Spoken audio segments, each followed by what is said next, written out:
ঠান্ডা পানি জনিত কারণেও স্ট্রোক হয়। হে প্রিয় দর্শক, ঠান্ডা জনিত কারণেও স্ট্রোক হয়। বিশেষ করে যারা বাথরুমে বা টিউবওয়েলে গোসল করেন তাদেরকে অবশ্যই সতর্ক থাকা জরুরি। কারণ গোসল করার সময় আপনি প্রথমেই যদি মাথায় পানি ডালেন তাহলে স্ট্রোক হওয়ার সম্ভাবনা কয়েক গুণ বেড়ে যায়।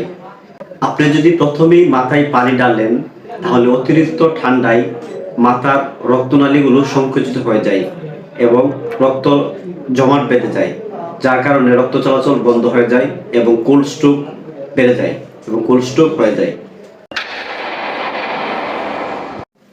এখন আমাদের করণীয় কি? এই শীতের মাঝে গোসল করার সময় আপনি অবশ্যই আগে হাত মুখ ধুয়ে নেবেন। যদি আপনি মুসলমান হয়ে থাকেন তাহলে ওযু করবেন, তাহলে শরীরের সাথে পানির যে টেম্পারেচার এটা স্যুট করবে, যার ফলে স্ট্রোক হওয়ার হাত থেকে বেঁচে যাবেন। বিশেষ করে যারা পূর্বে কোনো ইতিহাস ছিল যাদের স্ট্রোক আছে বা হাই প্রেশার রোগী, তাদেরকে অবশ্যই সতর্ক থাকতে হবে। ধন্যবাদ, সবাই ভালো থাকুন, সুস্থ থাকুন। আল্লাহ হাফেজ।